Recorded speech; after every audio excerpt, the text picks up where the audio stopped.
Xiaomi എന്ന് കേട്ടാൽ ആദ്യം ഓർമ്മ വരുന്നത് ഫോണാണ്. നോക്കിയയും സാംസങ്ങും ഒക്കെ വികാരമായിരുന്ന കാലത്ത് ആൻഡ്രോയിഡ് ഫോൺ വിപണിയിലേക്ക് ചൈനയിൽ നിന്നെത്തിയ ഷവോമിയുടെ പേര് പോലും നമുക്ക് ആദ്യകാലത്ത് വ്യക്തമായി പറയാൻ അറിയില്ലായിരുന്നു. സിയോമി എന്നും ഷയോമി എന്നും ഒക്കെ വിളിച്ചിരുന്നു. ഏതൊക്കെ പേരിട്ട് വിളിച്ചാലും ഇന്ത്യക്കാർ നെഞ്ചോട് ചേർത്ത് പിടിച്ചു ഈ ചൈനീസ് ഫോണുകളെ. ചൈനയിൽ നിർമ്മിച്ചു തുടങ്ങിയ ഫോണുകൾ ഇന്ത്യൻ വിപണി രണ്ട് കൈയും നീട്ടി സ്വീകരിച്ചതോടെ ഇന്ത്യയിൽ തന്നെ നിർമ്മിക്കാൻ തുടങ്ങി. അങ്ങനെ ഇന്ത്യൻ നിർമ്മിത ഷവോമി ഫോണുകളും വിപണികളിൽ ഹിറ്റായി. വിവിധ ശ്രേണികളിലെ ഉപഭോക്താക്കളെ ലക്ഷ്യമിട്ട് ഷവോമി പല ബ്രാൻഡുകളിൽ ഇന്ത്യൻ വിപണിയിൽ ഫോണുകൾ ഇറക്കി. പ്രീമിയം ഫോണുകളായി MI ശ്രേണിയും ബജറ്റ് ശ്രേണിയിൽ റെഡ്മി ഫോണുകളും ഇതുകൂടാതെ പോക്കോ ഫോണുകളും ഷവോമി ബ്രാൻഡിൽ വിപണിയിൽ വന്നു. പിന്നാലെ ഫോണുകളും ലാപ്ടോപ്പുകളും എല്ലാമായി ഇലക്ട്രോണിക്സ് വിപണിയിൽ പകരം വയ്ക്കാനില്ലാത്ത ബ്രാൻഡായി ഷവോമി വളർന്നു. ഇലക്ട്രോണിക്സ് വിപണി വിട്ട് പെരുവഴിയിലേക്ക് ഇറങ്ങുകയാണ് ഷവോമി ഇനി. അതായത് പൊട്ടിത്തകരുക എന്നല്ല അർത്ഥം.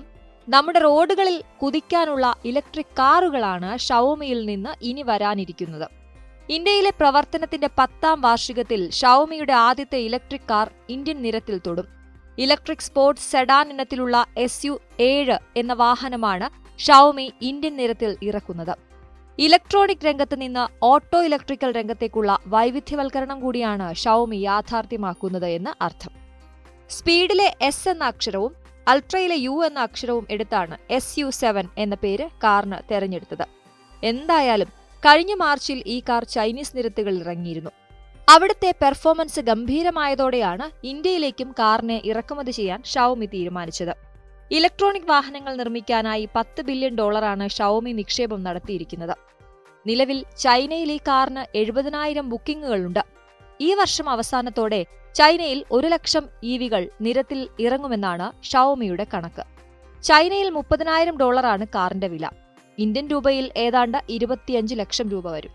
ടെസ്ല 3നോടാണ് ഷവോമിയുടെ SU7 താരതമ്യം ചെയ്യുന്നത്. എന്തായാലും ഇന്ത്യയിലേക്ക് കാറുമായുള്ള ഷവോമിയുടെ വരവ് കൃത്യസമയത്താണെന്നതും ശ്രദ്ധേയമാണ്.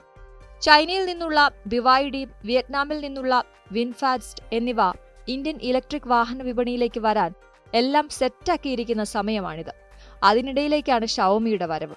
ഷവോമി എന്ന ബ്രാൻഡ് ഇന്ത്യക്കാർക്ക് സുപരിചിതമാണെന്നിരിക്കെ വരവ് അത്ര കണ്ട് മോശമാകില്ല. ഇനി SU7ന്റെ പ്രത്യേകതകൾ നോക്കാം. 4997 മില്ലിമീറ്ററാണ് കാറിന്റെ നീളം. 1963 മില്ലിമീറ്റർ വീതിയും 1455 മില്ലിമീറ്റർ ഉയരവും ഉണ്ടാകും.